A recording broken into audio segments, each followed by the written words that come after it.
I learned a long time ago that the forest doesn't care whether you believe in spirits. It doesn't wait for your permission. It just watches you, quiet and patient, until something in its deep, old bones decides you're ready to see what lives behind the bark and between the shadows.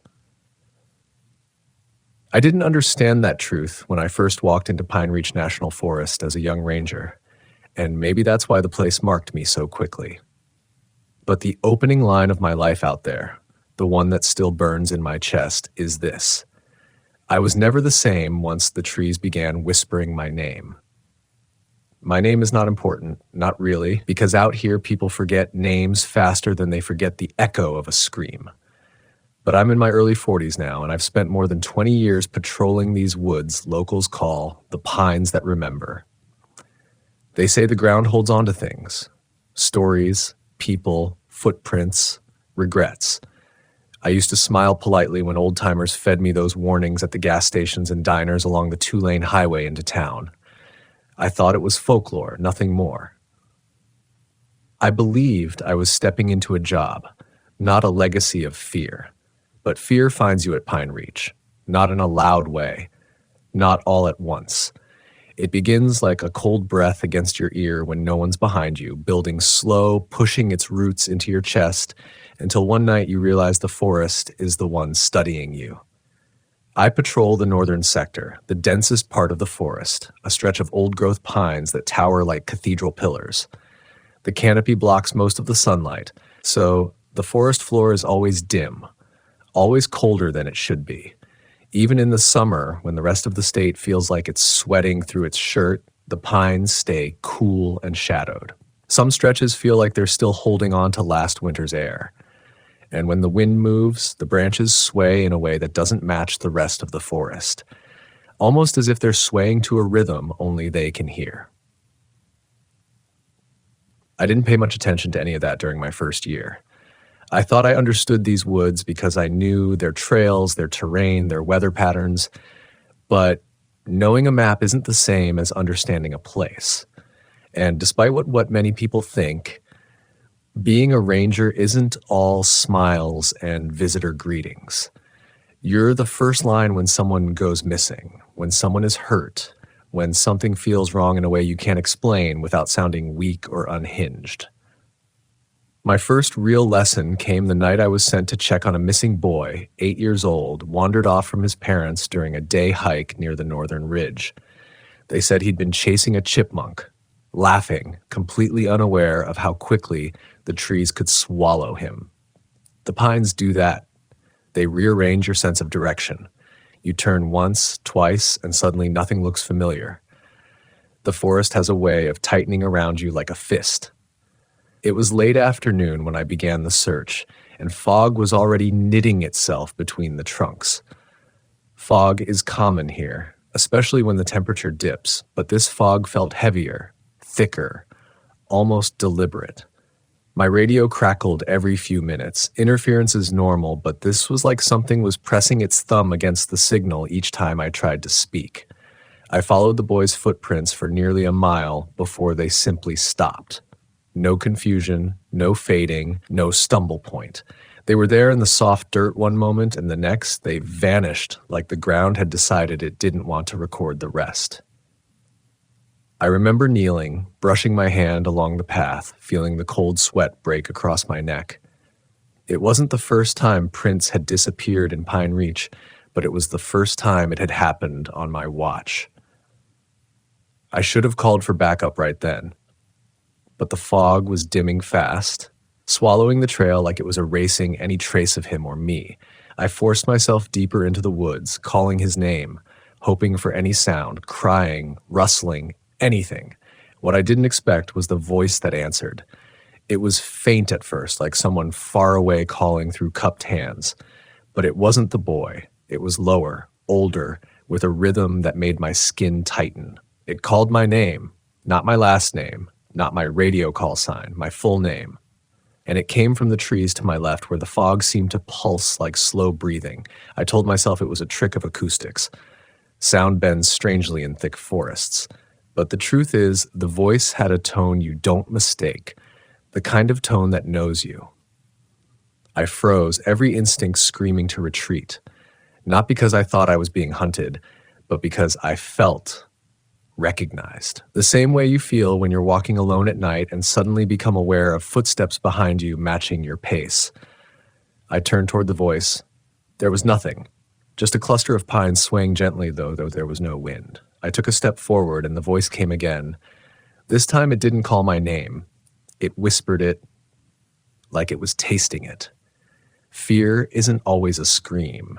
Sometimes it's a slow, cold bloom in your chest, spreading outward until you feel it in your fingers, your scalp, your teeth.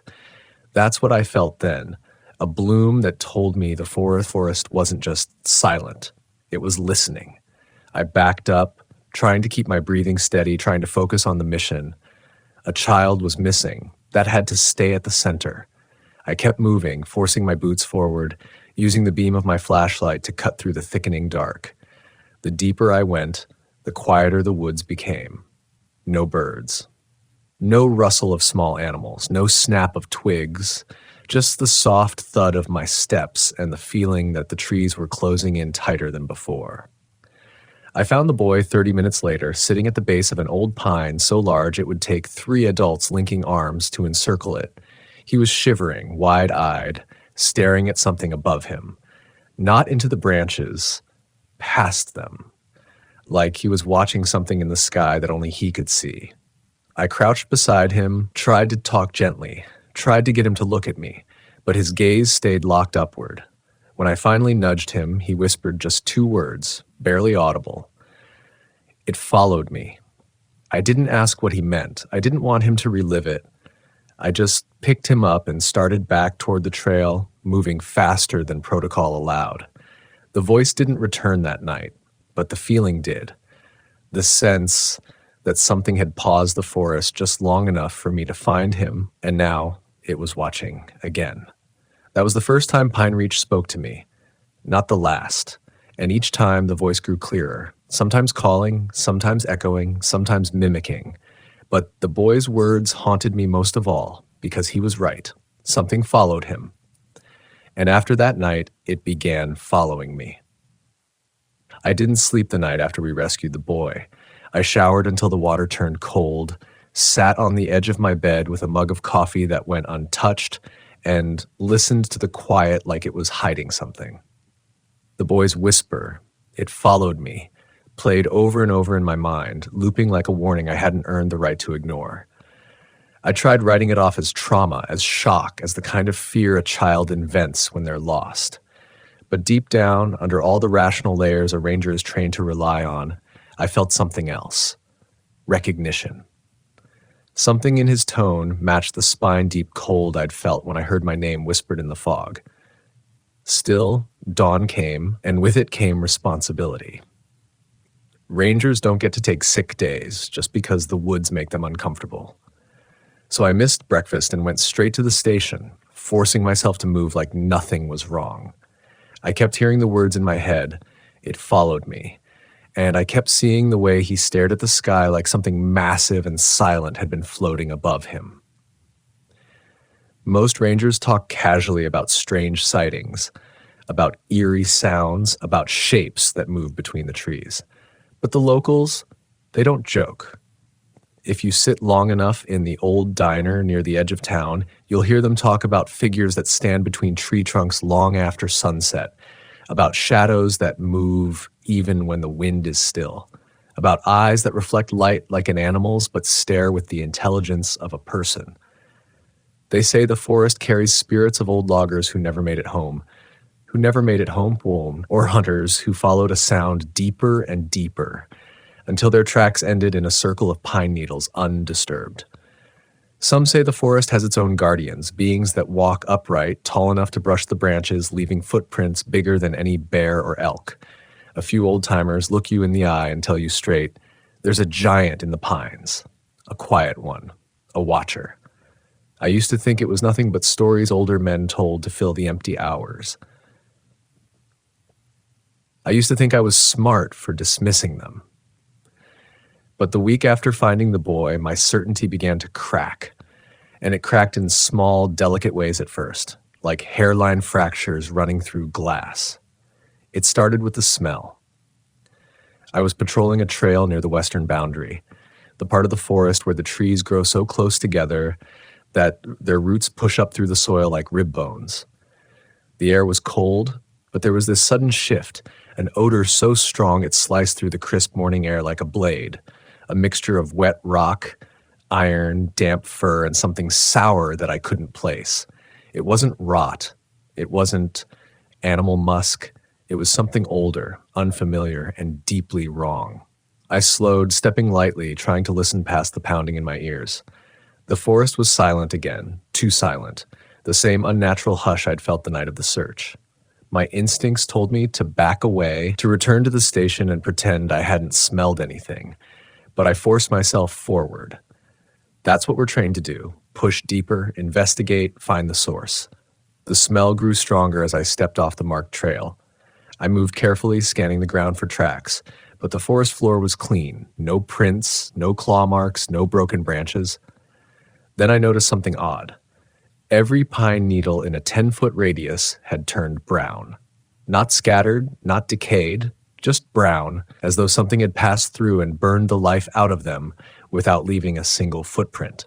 I crouched, touched the needles, felt the brittle edges crumble under my fingers.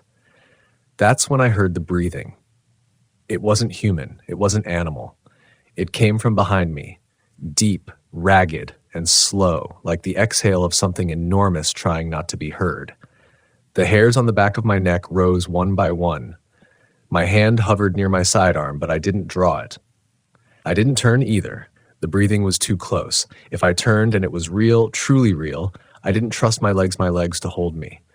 The breathing stopped, and that silence dug straight into my bones. I finally forced myself to turn, but there was nothing behind me. Just trees, shadowed and still. But one detail nearly made me lose my balance. The fog behind the trunks was moving upward, not drifting, not swirling, rising like heat vapor off asphalt, but there was no warmth. The air was cold. My breath came out visibly. Whatever was making that fog move, whatever heat source was behind those trees, it shouldn't have been there. Something big had stood there moments before, something that breathed. I retreated slowly, every step controlled, forcing my breath calm. When I reached the trail again, the smell faded instantly, as if the forest had inhaled it. I radioed the sighting in vague terms. Unusual scent, area of possible environmental damage, something large moving through. But I didn't mention the breathing. I didn't mention the rising fog. Some truths strip your credibility faster than anything else. Over the following days, I convinced myself I had imagined the breathing. Stress, lack of sleep, dehydration, whatever explanation kept me grounded. But the cracks kept spreading. 3 days later, the knocking started. It was just after midnight. I was alone in the ranger cabin, a small structure we use as an overnight outpost on extended patrols.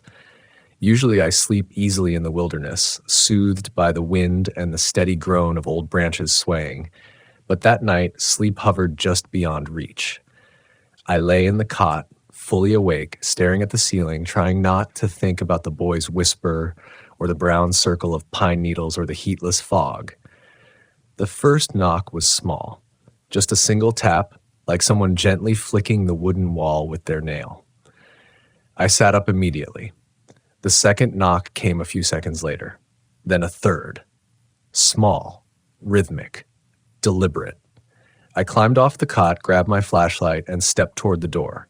But the sound wasn't coming from the door. It was coming from the far wall, on the outside of the cabin, the wall that faced the densest part of the forest. I stood there, hand hovering over the radio, listening. The knock stopped. The cabin fell silent again. I held my breath. 5 seconds passed, 10. Then from the same wall, the wood flexed inward, like something pressed its palm flat against it. Not hard, not trying to break in, just testing. I stepped backward without meaning to. My mouth had gone dry. I raised the flashlight with a shaking hand, pointing it at nothing, just kneading its beam between me and the dark. Another push against the wall. Wood creaked. A soft, slow exhale followed. That same massive breath. This time it knew I was listening. I forced myself to speak, my voice thin. "Who's there?" The forest answered with silence. Then something scraped downward across the wall. Slow, steady, like a fingertip dragging through dust. Except it wasn't a fingertip. The stroke was too long to be human. I backed up until I felt the cot against my legs, heart hammering so hard I thought it would break my ribs. The scrape stopped, the breathing stopped, and the cabin settled into a silence so complete it felt intentional, like the forest itself was holding its breath with me. I didn't sleep the rest of the night. I didn't move.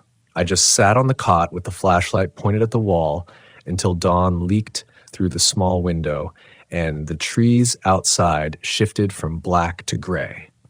When I finally stepped outside, the wall was clean. No scratches, no dents, no footprints in the dirt. But the pines just beyond the cabin were bent slightly, as though something enormous had moved between them and brushed its shoulder against the trunks. Something that had stood quietly just outside my door, listening to me breathe. The morning after the knocking, I radioed the station and told them I was cutting my patrol short. I didn't lie. I said I'd been up all night because of a disturbance outside the cabin. I didn't say the word breathing. I didn't mention the scraping across the wall or the way the pines looked like something had parted them. You learn early in this job that truth isn't always your friend. Some truths get dismissed. Others get you pulled off the roster and told to take a vacation. And I couldn't afford either. Not when every part of me was starting to feel like the forest had its eyes on me.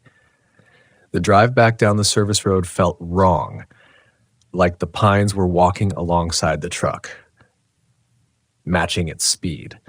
The trees seemed closer to the road than they had any right to be, as if the trunks leaned inward.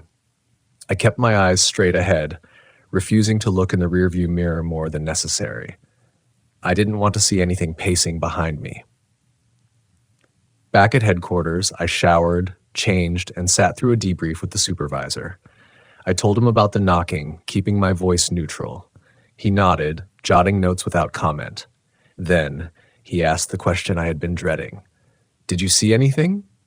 "No, sir. Hear anything besides the knocking?" A pause. A long one. I swallowed, not clearly. He stared at me for a moment, long enough that I wondered if he could see through my skin, see the fear lining my bones like bark, but then he simply nodded again and closed the file. "Get some rest. Take tomorrow off. The forest isn't going anywhere." That was the problem. The forest wasn't going anywhere. And I wasn't sure rest was going to help when the pines had started following me home. That night, in my small house on the edge of town, I left the bedroom window cracked open the way I always did. Fresh air helped me sleep. But around 2 a.m, a cold draft slid through the gap, too cold for the season, too sharp, like a breath against my cheek. I opened my eyes, heart pounding. Somewhere outside, something heavy moved. Not footsteps, weight shifting, wood groaning, a slow exhale. I snapped the window shut, locked it, and sat awake in the dark for the rest of the night. Over the next few weeks, more oddities crept into my routine, each one small enough to ignore on its own, but impossible to dismiss when added together. Pine needles kept appearing on my doorstep, even on days when the wind was completely still. My boots, which I always placed neatly by the door, began facing the wrong direction in the morning, turned toward the forest instead of the room. Once I found a handprint on the outside of my truck windshield. Not greasy, not muddy, just condensation pressed in a shape impossibly large and impossibly high. I tried to rationalize each incident. I tried to keep my head down and do my job. But fear works like tree roots. It spreads quietly until it cracks the ground beneath you. The turning point came during a late afternoon sweep near Black Hollow, a gorge roughly 3 miles from the nearest trail. It's one of the oldest parts of Pine Reach, a place the locals won't go near after dusk. They say the gorge carries voices. They say shadows cling to the walls. They say people disappear there without sound or struggle. I always thought the stories were exaggerated, but that day, just as the sun dipped behind the ridge, I heard something that made me question every assumption I'd ever held. I was checking an outcropping, scanning the rocky edges for signs of erosion when a faint, rhythmic sound drifted through the gorge. At first, it sounded like dripping water, soft and steady. But as I moved closer, the sound changed. The rhythm grew sharper, less like water, more like footsteps. Slow, deliberate footsteps, one at a time, each spaced perfectly apart like someone or something was pacing. I stopped listening. The gorge magnified the sound, sending it echoing upward like a heartbeat. "Hello?" I called out. No answer. Just footsteps continuing at the same slow, measured pace. I shined my flashlight down the narrow path. The beam cut through the gloom and bounced off rock walls veined with black moss, but nothing moved. No person, no animal. Yet the footsteps kept coming. Then they stopped abruptly, as if whoever was pacing had turned to face me. A low hum filled the air, not mechanical, not human. Something vibrational, like the sound a cave makes when pressure shifts deep underground. I felt the hair on my arms rise. The hum grew louder, resonating through the stone, through my boots, through my ribs. My breath hitched. Then, from the darkness below, something whispered. Not my name, not words, just a tone, a breath-shaped exhale, like it was trying to imitate speech without understanding how. I took a step back, gripping my flashlight so tightly my fingers creaked. The whisper came again, a little louder. Then something scraped across the stone, long, slow, drawn out. The same sound I'd heard at the cabin, only amplified by the hollow walls. Every instinct screamed run, but my legs stayed locked. I raised the flashlight higher, sweeping it across the rocks. For the briefest second, the beam caught a shape far below, massive, tall, leaning forward on limbs too long for any human silhouette. The reflection flashed across two eyes that glowed faintly, not like an animal's, not reflective, lit from within. Then it stepped backward into the dark, vanishing so silently it was as if it had never been there. I ran, not with composure, not with training. I ran like the ground had caught fire beneath me. Branches slapped my face, rocks tore at my boots. I didn't stop until my lungs felt like they were going to split open and the trees thinned enough for sunlight to pour through. Only when I reached the edge of the ridge did I dare turn around. The gorge was still, silent, harmless looking. But the whisper hadn't been my imagination. The footsteps hadn't been an echo. And the eyes, those impossible, faintly glowing eyes, burned into my memory like coals. I sat against a tree for a long time, breathing hard, shaking, trying to process what I had seen. The forest around me finally came back to life, birds calling, leaves rustling, but I felt detached, as if I no longer belonged there, as if something had watched me run and decided I was slower than it expected. That night, sleep wouldn't come. Every time I closed my eyes, I saw that silhouette, the long limbs, the slight incline of its head, the eyes steady and ancient. I tried to picture it as a bear, as a wounded elk, as some trick of shadow, but no explanation fit. And the next morning, when I went outside to get in my truck, I froze. On the hood, pressed lightly into the thin layer of dew, were two enormous handprints. Not footprints, handprints. Each one as large as a dinner plate. Each one facing outward like something had been leaning down, watching me through the windshield again, like it wanted me to know it had followed me home. I wiped the handprints off the truck before anyone could see them, but the act felt useless, almost disrespectful, like erasing evidence of something that wanted to be acknowledged. For a long moment, I just stared at my own reflection in the windshield, half expecting a second face to appear behind me in the glass. My breath fogged the surface, but the silence around me stayed empty. No footsteps, no breathing, no scrape of bark or branch, just the cold air pressing against my skin, heavier than the morning should have allowed. For the first time in my career, I considered quitting. Not because of danger. Danger is part of the badge, but because of the creeping certainty that logic no longer had a place in my daily life. When you lose the boundary between fear and reality, your footing goes with it, and the forest had been loosening my footing for weeks. Still, I didn't leave. The pines aren't easy to abandon, even when they scare you. Maybe it's pride, maybe it's stubbornness, or maybe there's something else, something subtle in the air that pulls you back, whispering stay, even when every instinct says run. 2 nights later, I found myself driving the service road again, heading toward the southern overlook. A report had come in from a pair of hikers who said they heard screaming near the ridgeline. That wasn't unusual in itself. Cougars, bobcats, and even foxes can make sounds that resemble human cries. But the hikers had been adamant. This wasn't animal. They said it sounded like a man calling for help, and when they shouted back, the voice repeated their words in the same tone, perfectly matched. That detail made something in my gut twist. The sun was already down when I reached the trailhead. Night settles fast in Pine Reach, like someone pulls a curtain across the sky. I grabbed my pack, clicked on my flashlight, and stepped into the trees. The first mile was uneventful. The trail was clear, the forest quiet but not unnaturally so. My boots crunched over the frost-hardened dirt as I moved deeper through the pines, following the ridge upward. The air grew colder with each step, sinking into my clothes, into my bones. Halfway to the overlook, I heard it. A scream. Sharp, sudden. Human. I spun toward the sound, shining my flashlight between the trees. Nothing. But the scream came again, this time farther to the right, deeper into the dense thicket. Help, it shouted. My heart kicked into high gear. I radioed the station. Possible distressed hiker. Moving in to assess. Copy. Keep us updated. I stepped off the trail, pushing through a tangle of branches. The ground dipped sharply, my roots twisting beneath the pine needles. The air was colder here, unnaturally cold. I pressed forward, scanning for movement. Please. The voice was closer now, echoing between the trees. Desperate, ragged, a voice that carried panic like a scent.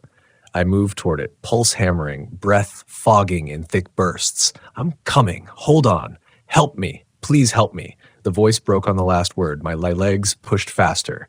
And that's when it happened. I shouted, "Where are you?" Silence. Not a pause.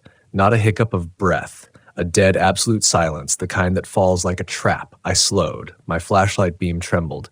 Then, directly behind me, inches from my ear, the voice answered.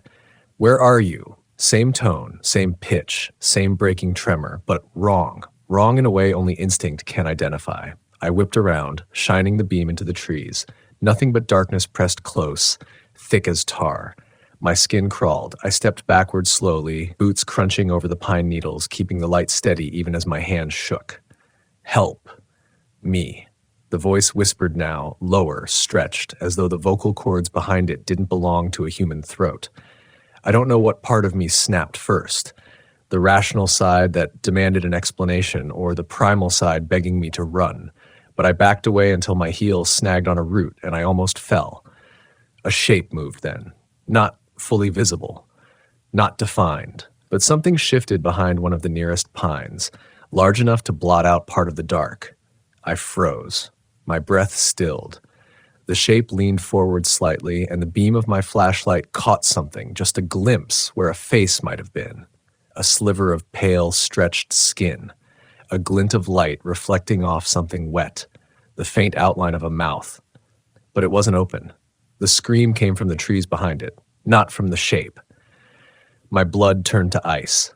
The scream repeated again, and the mouth of the shape didn't move. It didn't mirror the sound. It didn't mimic. It waited. My voice came out a whisper. "What are you?" The shape straightened. Tall, too tall, shoulders brushing low branches, arms hanging long at its sides, and though I couldn't see its eyes, I felt its attention lock onto me like a spotlight. Without warning, it stepped forward. Just one step. But the ground shook beneath my boots. That single movement jolted my body into action. I ran. I ran harder than I ever had in my life. Branches tore at my arms. Pine needles slashed my face. Something large moved parallel to me, keeping pace without effort, silent, swift, gliding. The screams followed me too, echoing from every direction. Help me! Help me! But none of them came from behind me. None of them came from where the shape moved. It was using the forest. It was using the echoes. I burst onto the trail, barely catching myself before I tripped. The flashlight flew from my hand and skidded across the dirt, landing several feet ahead. I lunged toward it, grabbed it, and kept running. Behind me, the footsteps stopped. The forest went quiet again, unnaturally quiet. I didn't turn around. I didn't slow until my truck came into view, its headlights shining like a lifeline through the trees. I practically dove inside, slammed the door, locked it, and fumbled with the keys until the engine roared to life. When I finally looked into the mirror, expecting something tall and monstrous to be standing at the edge of the trees, there was nothing. Nothing but darkness. Nothing but the pines. I drove back to headquarters in silence, hands trembling so badly I could hardly grip the wheel. When I reached the station, I sat in the truck for nearly 20 minutes, trying to steady my breathing. I didn't file a report. I didn't log the call. I didn't tell anyone about the mimicry, the scream, the shape that moved without sound. Some stories spill poison when spoken. Some stories become real the moment someone else hears them. I kept this one buried, but the forest didn't let me forget it. 2 nights later, someone knocked on my door. Not the cabin door, my house door. 3 soft taps, the same rhythm, the same deliberate patience. I peeked through the window. The porch was empty, but the pines behind my yard were swaying gently, too gently, though the air was perfectly still. And somewhere out there, deeper in the dark, something whispered my name the same way the boy had said it. It followed me. I didn't open the door that night. I didn't even breathe near it. I stood frozen behind the small kitchen counter, staring at the wood grain as though looking through it would reveal whatever waited outside. But after a minute of silence, the truth sank deeper than any fear I'd felt before. Nothing was waiting at the door. Nothing human, nothing animal. The knocking wasn't an invitation. It was a reminder. It knew where I lived now. It knew how I moved. It knew how I slept. For the first time since becoming a ranger, I didn't feel like a protector of the forest. I felt like prey inside the territory of something that didn't need to chase me to reach me. I barely slept. Every creak in the house felt like a breath taken by an unseen mouth. Every shift of the wind felt like fingers brushing the siding. The pines outside my window swayed in slow, unnatural arcs, not bending with the breeze, but with the movement of something between them. Something large enough to disturb the air on its own. By morning, exhaustion had hollowed me out. I sat at the table with coffee that tasted like mud and tried to convince myself to leave town for a few days, visit my brother, drive east until the forest no longer felt like it had a pulse. But as the sun rose, the forest was already awake, birds calling, branches knocking softly, ordinary, harmless, deceptively calm. And that, more than anything, filled me with dread. Not the fear that something would come after me, but the fear that it would wait, watching, listening, learning. I left the house mid-morning and drove without a destination, taking long loops around the outskirts of town. A part of me hoped distance would help. Another part hoped I might catch a glimpse of whatever had been stalking me, as though seeing it in daylight might strip it of its power. But the forest revealed nothing. No footprints, no handprints, no bent branches. Only the familiar scent of pine bark and cold soil and the quiet hum of wind sliding through the needles. That should have comforted me. It didn't. Because now I understood something the locals had hinted at for years, something I had dismissed as superstition. What moves in the pines chooses when to be seen, and it had chosen me. By noon, the radio crackled with a call, hikers missing near the old fire tower, a married couple, middle-aged, both experienced outdoors people. They'd gone out before sunrise to photograph elk, reported their position at 8:30, and then vanished. I turned around immediately and headed toward the tower trail. The closer I got, the more wrong the forest felt. The temperature dropped sharply, cold enough that frost formed along the edges of my windshield despite the afternoon sun. Birds were absent again. Even the wind seemed to avoid the area, as if held back by an invisible boundary. I parked, grabbed my pack, and started up the trail. The ground was stiff with ice. My boots crunched over it like glass. The deeper I moved into the pines, the more the air tightened. The smell hit me halfway up, the same scent I'd smelled weeks before near the brown circle of pine needles. A mix of iron, damp fur, and something acidic. Something alive had been here. Recently. I reached the tower clearing within 30 minutes. The structure loomed overhead, its skeletal frame jutting into the sky like a warning finger. But the clearing itself was too still, too quiet. No footprints except mine. No sign of a struggle, no dropped bags or broken branches or scuffed dirt. I turned slowly, scanning the tree line. That's when I saw them. 2 sets of footprints, side by side, walking toward the forest. Then, 10 feet later, nothing. The prints simply ended, the same way the boys had. I knelt to inspect the ground, and a chill threaded through my spine, not because of what I saw, because of what I didn't hear, my own breath. The forest had stolen the sound. I stood slowly, backing away from the tree line. But the pines didn't let me leave. Something shifted just beyond the reach of the clearing, massive enough that the shadows rippled with its movement. Branches bent, then straightened slowly, as if whatever moved between them brushed the trunks with a careful, deliberate hand. I whispered, "What do you want?" The forest exhaled. It came not from one direction but from all around me, a long, deep breath that made the frost tremble on the ground. Then a voice spoke from the darkness. Not a scream, not a mimic, a voice low and slow, formed from breath alone. It spoke like someone learning how to shape human words for the first time. It said a name, my name, not whispered, spoken. The voice bent the air around me. The clearing itself seemed to shrink. My vision tunneled. I stumbled backward, heart pounding. My mouth went dry. Something took another step toward me, slow, heavy, almost gentle, closing the distance. My instinct surged, urging me to run. But another instinct rose beside it, darker and more unsettling. It doesn't want to kill you. It wants you to see it. A branch cracked to my left. The shadow shifted. I raised my flashlight with a shaking hand and shined the beam toward it stepped into view. Not fully. Not enough to reveal its body, just its upper frame. Just enough to let me see the outline that had haunted me for weeks. Shoulders nearly as wide as the tree it leaned against. Arms so long they hung nearly to its knees. Skin pale but mottled like stone that had soaked up rainwater for decades. Its head was too large, too heavy, shaped like it didn't belong on anything built for upright walking. And the eyes, God help me, the eyes glowed faintly, their light coming from within rather than reflecting the beam. When it breathed, its chest barely moved, but the branches above it shivered. And then it leaned forward. I took one step back. It took one step out of the shadows, not aggressive, not threatening, but purposeful. It had followed me. It had watched me. It had learned me. And now, finally, it wanted me to understand something. In a voice shaped by a cavernous throat, it spoke again. Not my name this time. Just one word. Stay. The word didn't sound like a command. It sounded like an instinct spoken aloud, an invitation mixed with warning. A word older than the pines themselves.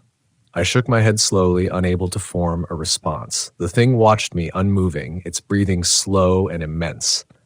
Then it turned. It didn't vanish. It didn't dissolve into shadow. It simply stepped back into the forest, deeper and deeper, its pale shape fading between the trunks until the trees swallowed it whole. The silence that followed was not empty. It was full, alive with the awareness it had left behind. It wanted me to stay in Pine Reach, not to protect it, to witness it. I walked back to my truck in a haze, feeling the weight of the forest watching from every angle. And for the first time in my career, I didn't feel like I was leaving the woods. I felt like I was stepping away from something that expected me to return.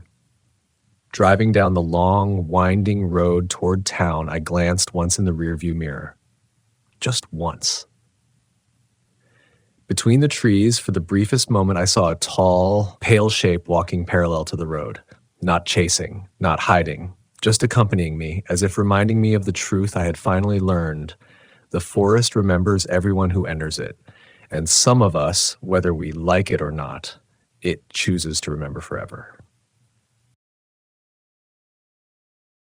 I've learned that the forest doesn't always want to be understood.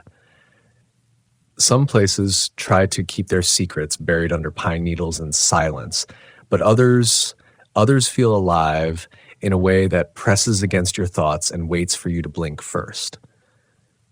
I didn't always believe that. When I started this job, I thought science could explain anything if you gave it enough patience. But there are stories that locals still whisper around porch lights and campfires, stories I used to dismiss as superstition, until the night those whispers started following me home. My name isn't important, not really, because in these woods, a name feels like something fragile, something the wind can take if you speak it too loudly. I'm 42, a ranger stationed in the northern pines of Washington state, in a stretch of forest locals call Highvale. It's not on most maps by that name, but around here, nothing is called what the signs say it is. Names are earned, not written. I wasn't born here, but I've lived enough of my life beneath these towering trees that the scent of sap and cold soil feels more familiar than the walls of any house I've ever rented.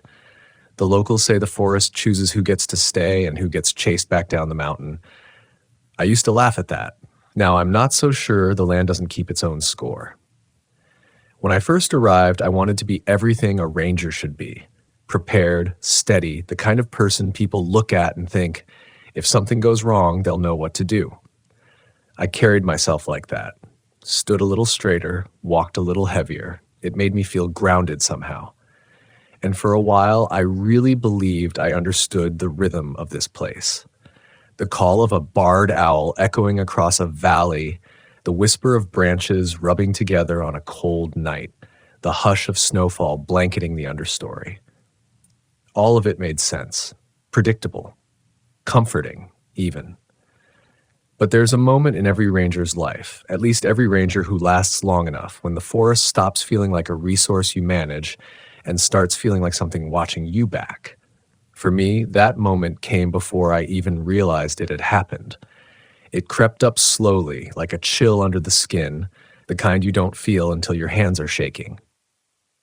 That shift began during my second winter here, on a night so cold the air felt thin, like it was made of glass instead of oxygen. I had been patrolling the outer trail loops near a place the locals called Echo Spine. The name came from a natural rock ridge that curved across the hillside like a vertebra. If you shouted near it, your voice would bounce back in fragments.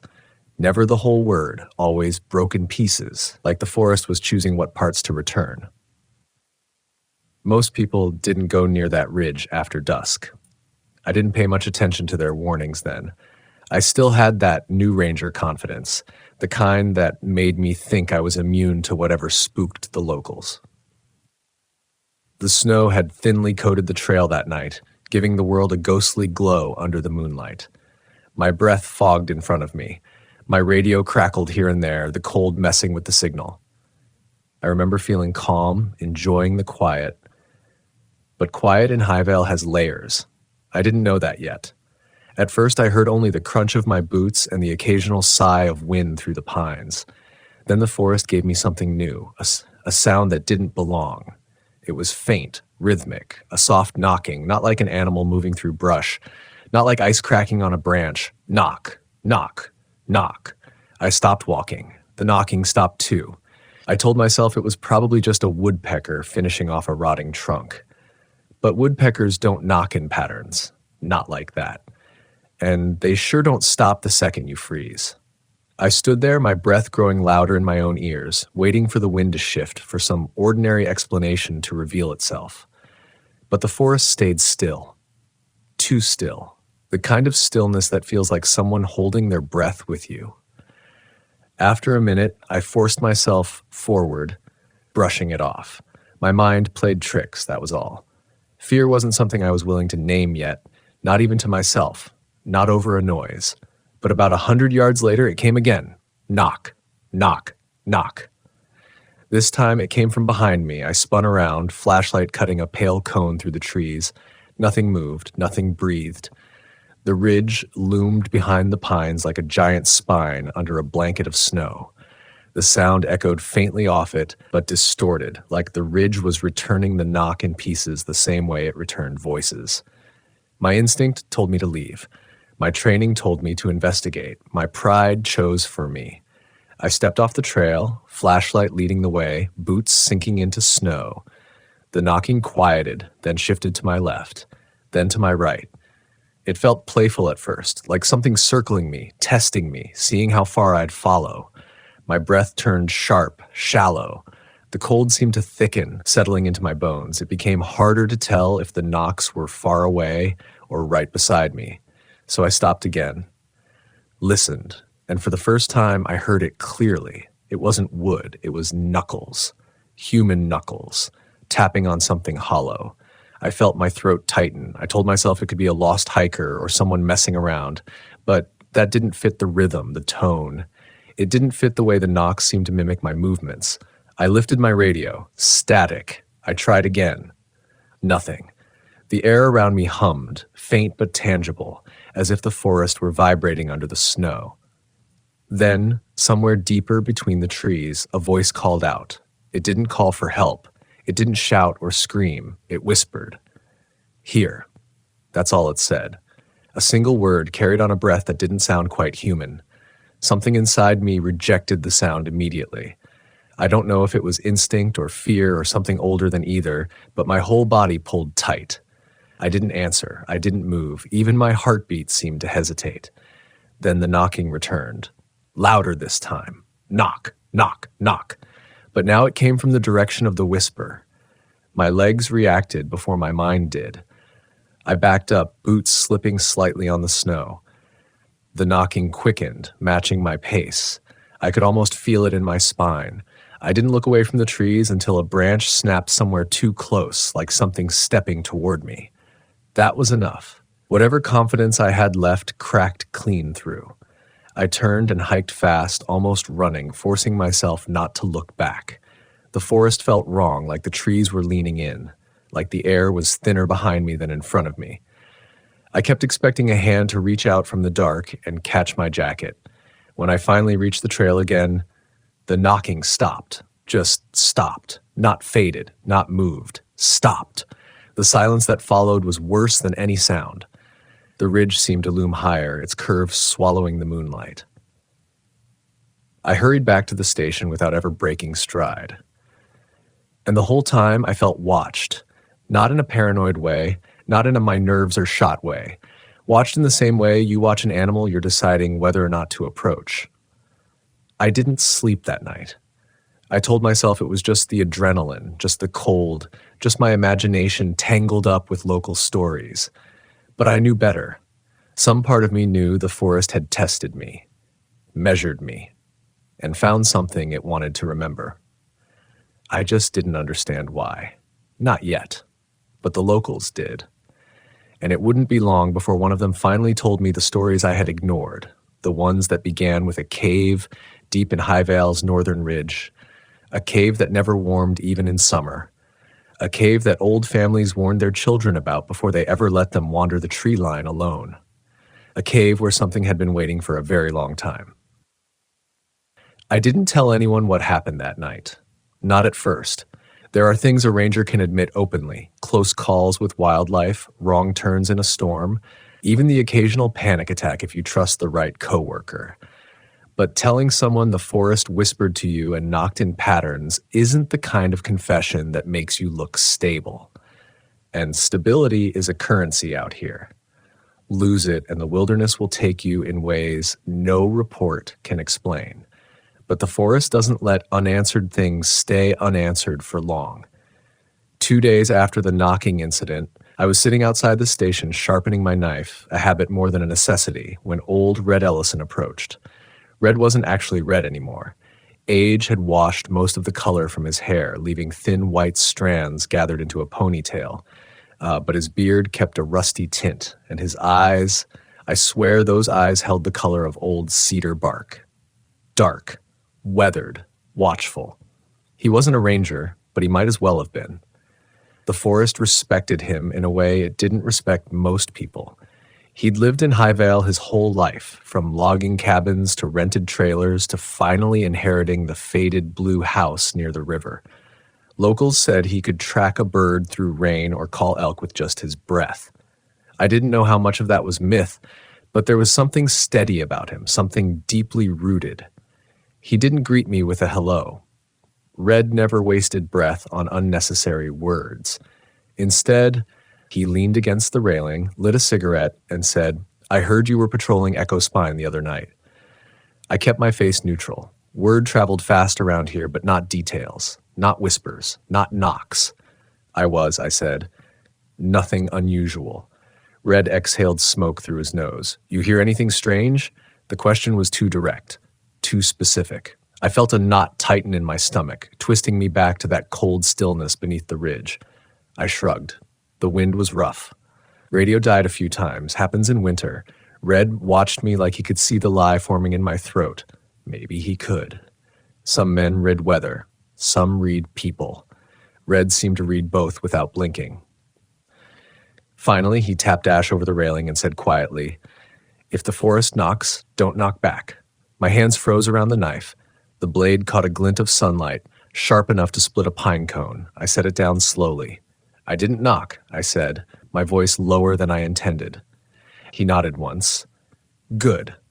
But the way he said it didn't comfort me. If anything, it made my nerves spark. Because he didn't ask if the forest knocked. He acted like it was a given. I considered pressing him for more, asking what he meant, but Red was already turning away. He paused just long enough to add, "And stay away from the northern ridge. There are places up there that remember what doesn't belong." He left without waiting for my response, walking down the gravel path as if the conversation were finished. Maybe to him it was. But something heavy had settled over my mind, like wet moss. I had never told him about the direction of the knocks. I had never mentioned the whisper that followed. I didn't get the chance to dwell on it long, because the next incident made the knocking feel like a warning rather than a threat.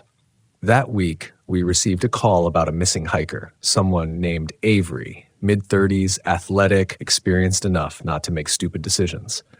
His car had been found at the North Trailhead, empty and dusted with frost. We didn't know how long it had been there, but long enough to make us uneasy. The North Trailhead led toward the deeper ridgelines, remote, winding, areas where cell coverage was more myth than science, areas that tested even good hikers, areas I'd never patrolled alone. We started the search the next morning. A light snow had fallen overnight, burying any footprints. My partner, Linda, radioed that she would sweep the lower switchbacks while I headed toward the higher elevation routes. We'd meet near an old fire observation post around midday. For a while, everything felt normal. My boots crunched over snow that glittered like glass shards under the pale sun. Birds called in short bursts. The wind carried the scent of pine resin, sharp and clean. Beautiful, even. Highvale's winters could trick you that way, make you forget the stories and look only at the brightness. But the deeper I hiked, the more the temperature dipped. Not a slow descent, a sudden drop like stepping from fall into the first breath of January. I stopped and checked my thermometer. The reading had plummeted nearly 15 degrees in 20 minutes. I exhaled. The vapor clung to the air longer than it should have. Something was off. I radioed Linda. "You feeling a temperature dip down there?" "Static," answered me. Thick, heavy static. The same kind from Echo Spine.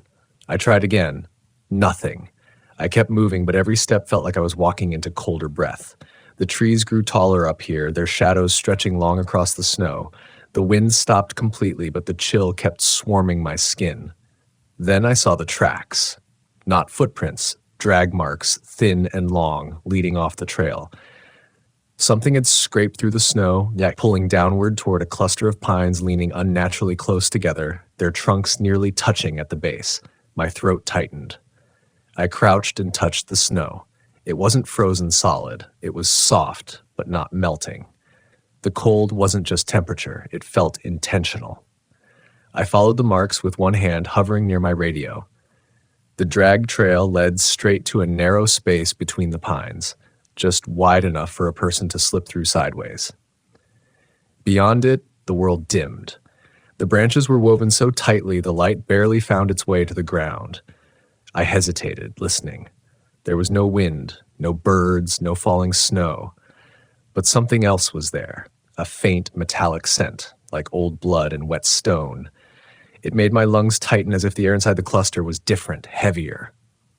I stepped between the trunks. The cold hit me instantly, slamming into my chest. My breath nearly caught. Shadows stretched too far across the ground, bending where they shouldn't. Then I saw something half buried under the snow. Fabric. Blue fabric. I knelt, brushing snow away with my glove, and uncovered a jacket sleeve. Then more. Avery's jacket. The one he was wearing in the photo from the missing person report. But the jacket wasn't torn. It wasn't ripped or bloodied. It was just empty. I jerked upright, scanning the tree line. My breath rushed out in harsh bursts, fog hanging thick in the air. A single knock echoed behind me. Not playful this time. Warning. Knock. I whipped around. The trees stood motionless. I stepped backward, nearly stumbling over a root. My pulse hammered so loudly I could feel it in my fingertips. Knock. Closer. No. No. I wasn't doing this again. I spun and pushed out from between the trunks, back into the open trail, back into what little light the forest still allowed. When I radioed Linda again, the static finally broke. I found something, I said, my voice trembling despite my effort to control it. You need to get up here. Her breath crackled through the line. You okay? No, but I said yes anyway. While waiting for her to reach me, I kept watching the tree cluster. The drag marks didn't make sense. The jacket didn't make sense. And the cold felt like something breathing out from the earth itself. But what unnerved me most wasn't the temperature or the knocks. It was the certainty that whatever had pulled Avery's jacket off his body hadn't needed to touch him to do it. And that whatever had whispered to me near Echo's spine, it wasn't done. Not with Avery. Not with me. Not with anyone who stepped too close to the northern ridge where that cave waited in the dark, colder than winter, older than the pines, patient as stone. Linda arrived 10 minutes later, her boots kicking up small bursts of snow as she climbed the slope. She was younger than me by a decade, sharp-eyed, and far more attuned to the emotional undercurrents of the forest than she liked to admit.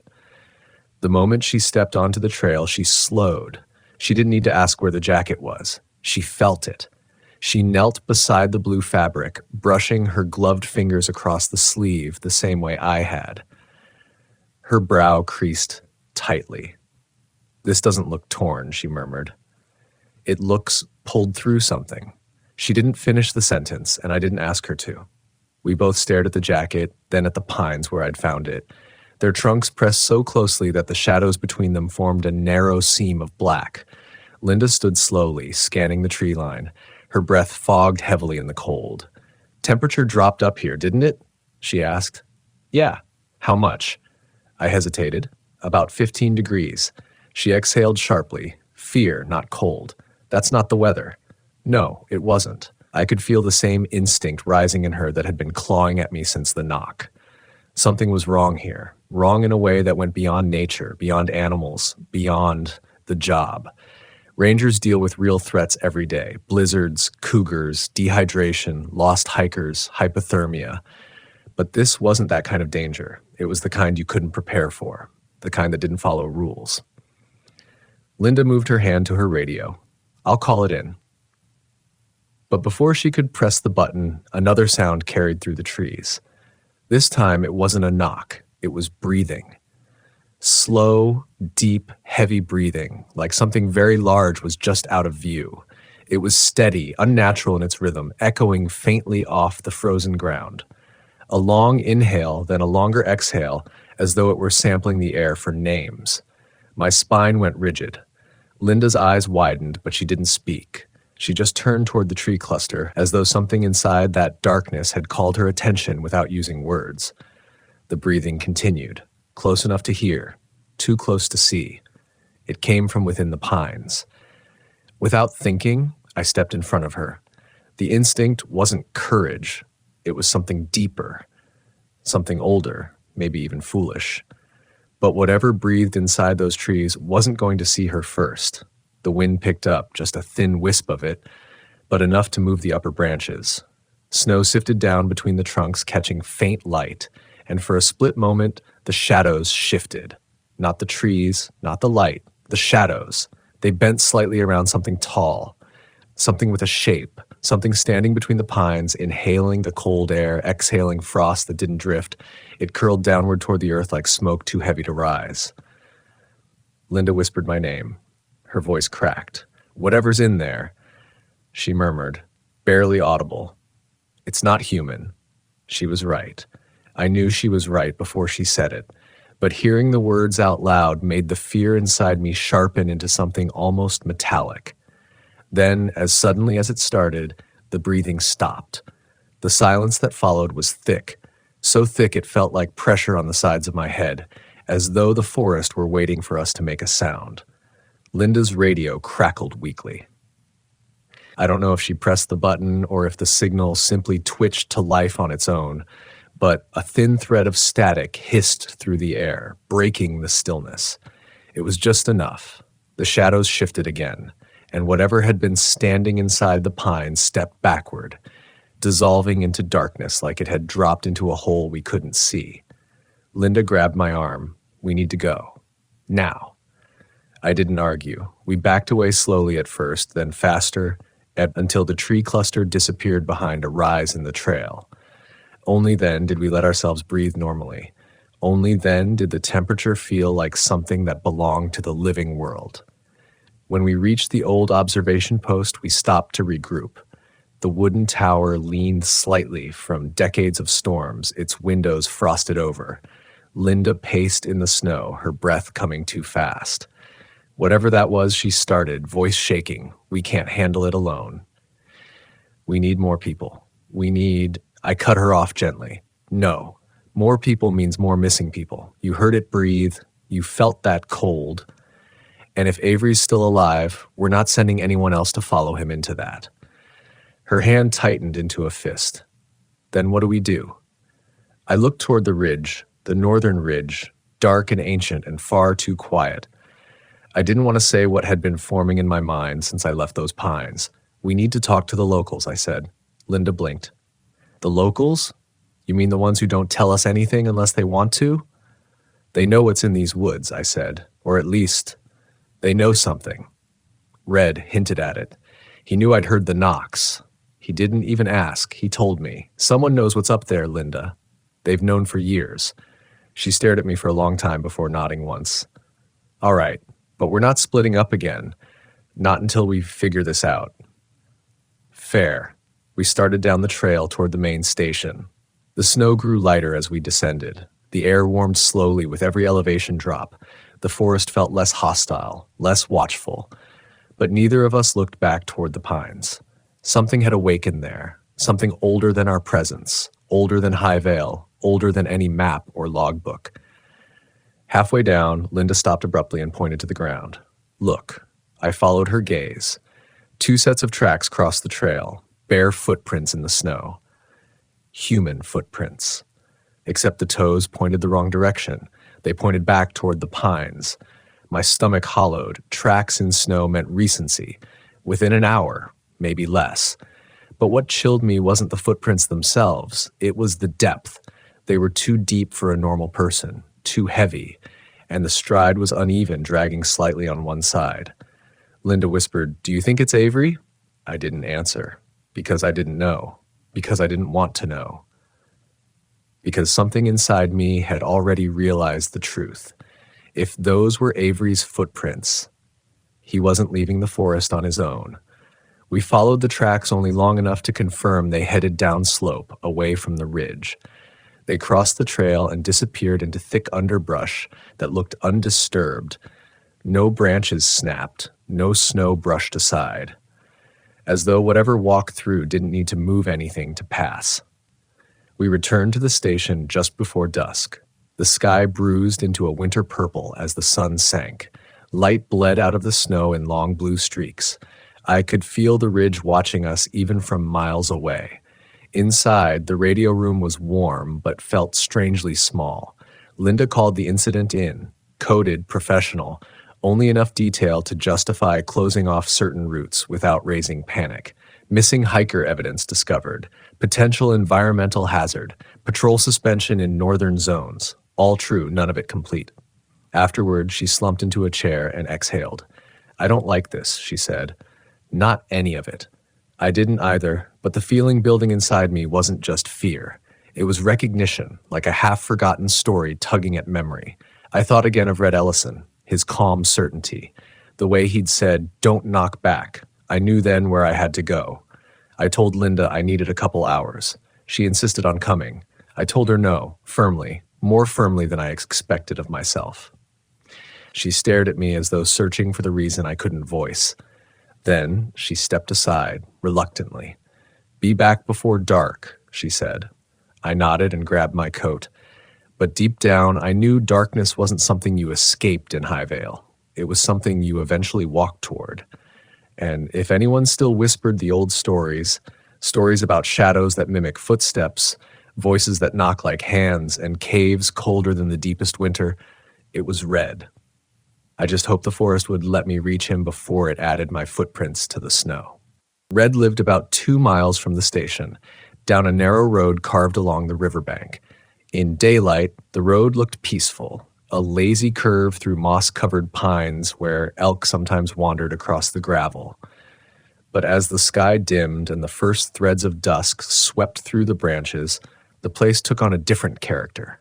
Shadows stretched long and thin. The river's bubbling softened until it sounded more like whispering.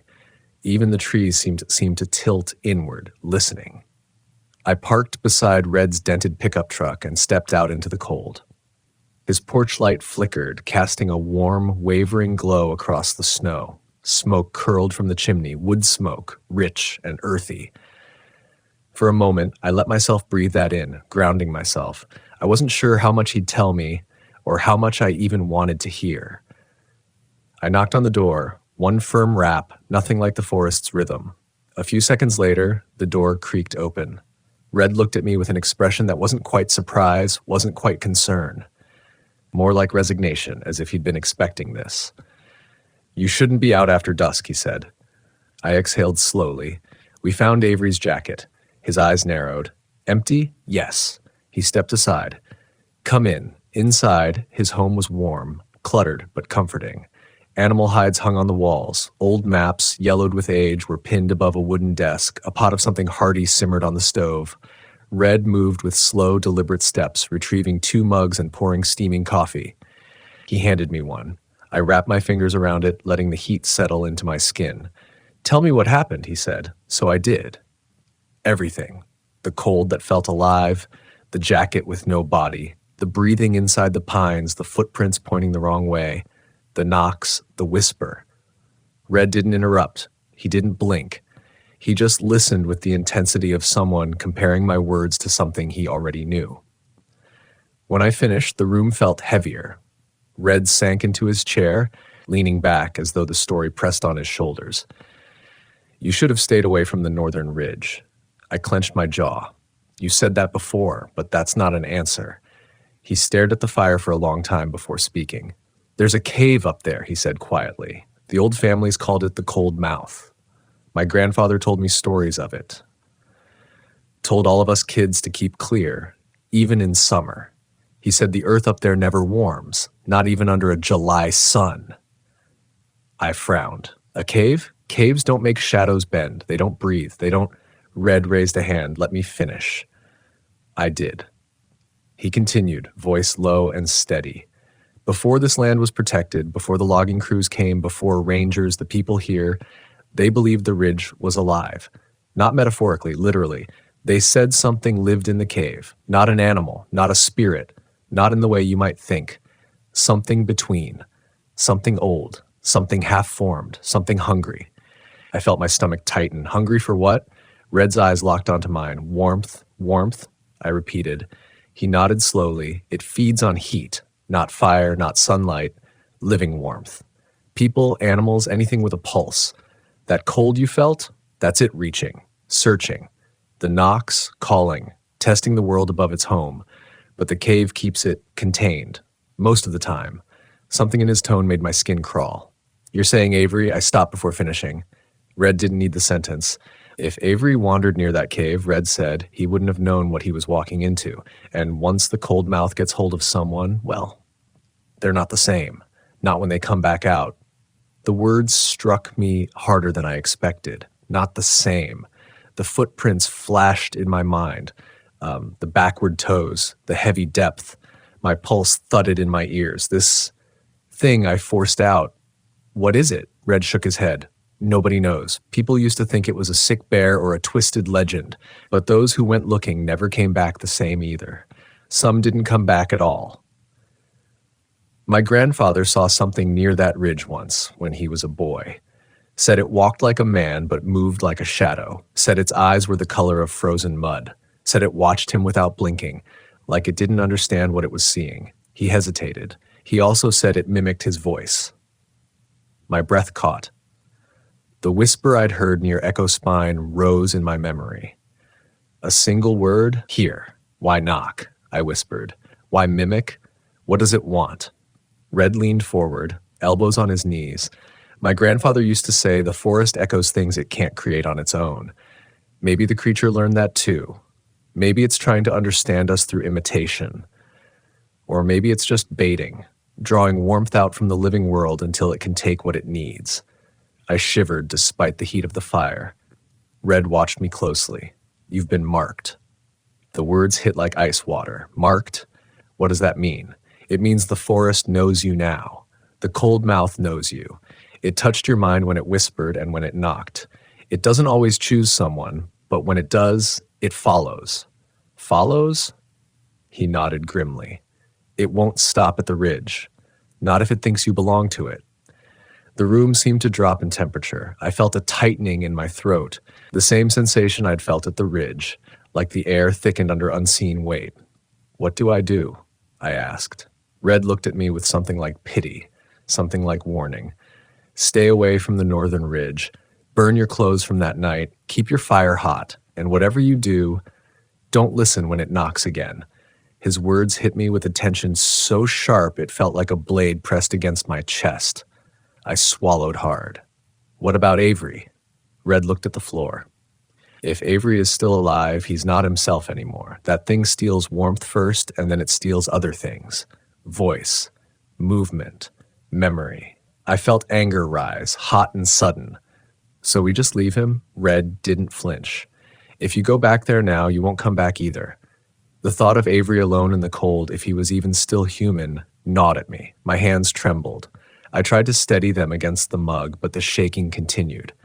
Red stood slowly and walked to his shelf. He retrieved an old, hand-drawn map, creased, yellowed, fraying at the edges.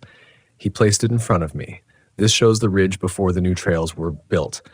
It shows the old paths, the ones people don't talk about anymore, the ones that lead to the cold mouth. My breath hitched. Why are you giving this to me if you said going there is suicide? Because, he said softly, something tells me you're going to go anyway. I didn't deny it. I couldn't. Something inside me, fear, anger, duty, maybe all three, had already made the decision the moment I saw those backward footprints in the snow. Red placed a rough hand on my shoulder. If you go before dawn, and pray the thing is still sleeping. I left his cabin with the map rolled under my jacket, the cold biting harder than before. The forest felt restless, aware of my intention, and as I walked toward my truck, a sound drifted on the wind, faint, rhythmic, impossible to misinterpret. Knock, knock, knock. Not from the pines, not from the ridge, from the darkness between the trees beside Red's house. Following me. I didn't turn. I didn't breathe. I just got into the truck and drove away with my headlights trembling across the snow. Because now I understood the truth. The cold mouth wasn't waiting for me to come to it. It had already started coming to me. I didn't sleep that night, not even for a moment. I sat at my small kitchen table with Red's map spread out in front of me, its old creases casting shadows that looked like veins running through the forest. My eyes traced each faded line, each handwritten note, old cut, collapsed path, stay clear, but they kept drifting back to the symbol he had drawn near the top of the ridge. A dark circle, almost a hole burned into the parchment. The cold mouth.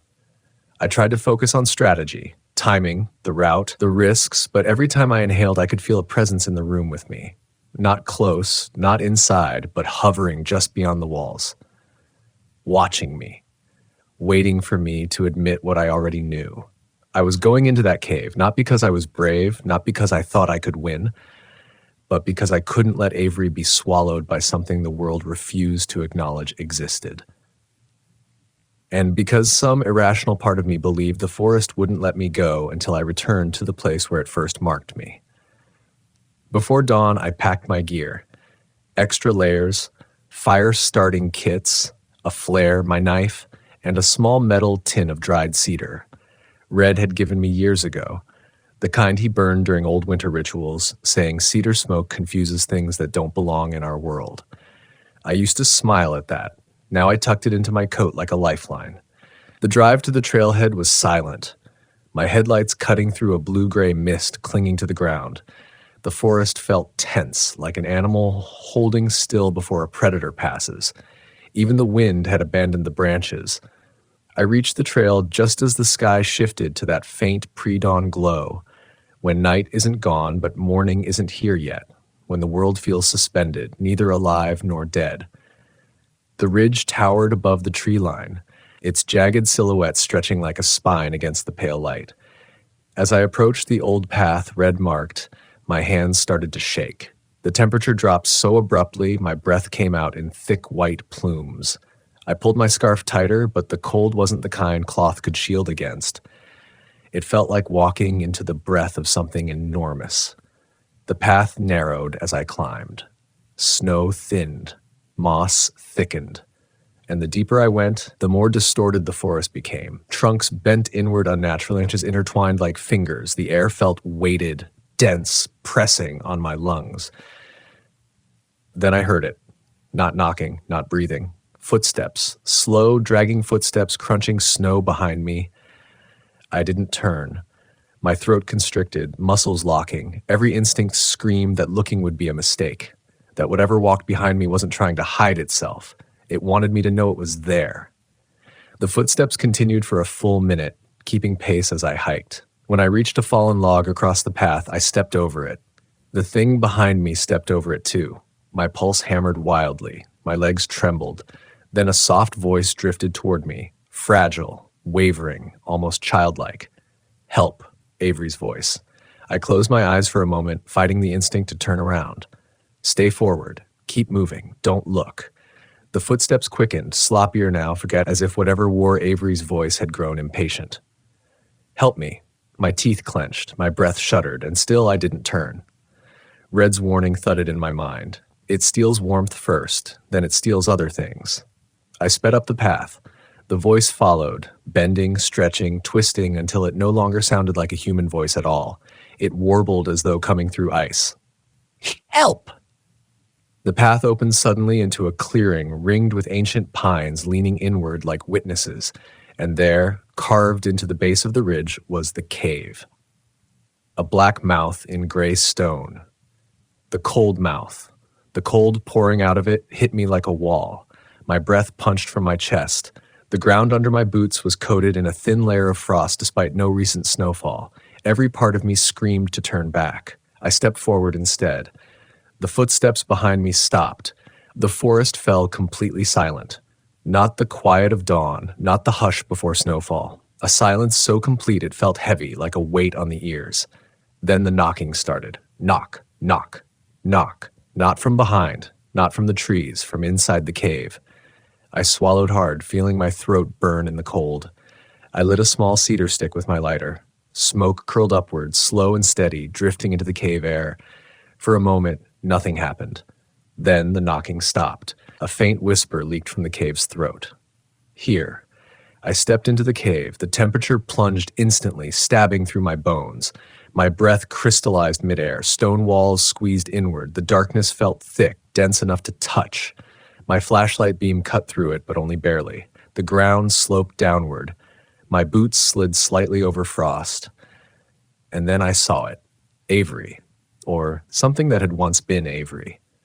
He stood near the center of the cavern, facing the far wall. His clothes hung loosely, coated in frost. His hair was stiff with ice. His bare feet were sunk into the frozen dirt. But what made my breath stop wasn't his posture. It was the way his head tilted slowly, not turning toward me, tilting backward, too far, until his face pointed near the ceiling. His neck shouldn't have bent like that. His voice whispered again, but his lips didn't move. Here. I raised the cedar stick. The smoke reached him. The frost around his shoulders sizzled, melting slightly. A shadow behind him shifted, not on the wall, in the wall. Slowly, a tall, thin figure peeled itself out of the stone as if the rock were just skin it had been wearing. Its limbs were too long, its torso impossibly narrow. No eyes that I could see, just hollows where warmth should have lived. It inhaled. The air rushed toward it like a vacuum, pulling warmth, breath, memory. My vision blurred. My knees buckled. A low droning hum vibrated through the cave, shaking my teeth. I held the cedar forward. The creature recoiled slightly, but not enough. It reached a long hand toward me. My fingers felt numb. The lighter trembled. If it went out, I knew I would freeze in place the same way Avery had. I forced my hand to move, forced the lighter to spark, forced the cedar to ignite brighter. The smoke surged. The creature's form wavered, distorting like heat rising off asphalt, even in the frigid air. It let out a sound I felt more than heard, vibrating deep in my ribs. Avery's body collapsed forward into the frost. The creature staggered backward, its limbs flickering at the edges like it was unraveling. The smoke curled around it, twisting into the hollows of its body, making its form stutter, blur. Then it screamed, not with a voice, with silence. A crushing silence that hammered through my skull until my vision went white. I stumbled backward, dropping the cedar, and the creature imploded into a cloud of frost so cold it burned my skin. When the sound returned, I was on the ground near the cave entrance. My limbs shook violently. My eyes stung. I crawled toward the faint morning light still spilling inside. Behind me, Avery lay motionless. I wanted to pull him out. I tried to stand, but a whisper echoed from deeper in the cave. Not Avery's this time. Something older, something waking, another inhale, as if the cave itself had lungs. I ran. I didn't look back. I didn't breathe until I burst into the clearing, falling to my knees as sunlight pierced the trees. The warmth stung like needles against my frozen skin, but I welcomed it. I could still feel the cave breathing behind me, even from the ridge. But it didn't follow, not yet. The forest let me go, because it knew I'd carry the story. Back home, I collapsed onto my porch steps as the first full light of day burned away the night. My fingers still trembled. The cold from the cave clung to my skin like a warning that would never fully leave. Avery was gone, truly gone. Whatever walked in those backward footprints, that wasn't him anymore. I watched the forest sway gently in the morning wind, looking peaceful, almost innocent. But I know better now. Some places remember what enters them. Some places take warmth from the world and give back nothing. Some caves hold more than darkness. And though I survived, the forest has not forgotten me. Some nights, as I sit alone with the fire burning low, I still hear it. Knock, knock, knock. Not at the door. From the tree line. Waiting. Listening. And I know the truth. Locals whisper. The truth they've always known. Some spirits in the pines are not spirits at all. They are hunger. And one day, they will come calling for the warmth they left untouched inside me.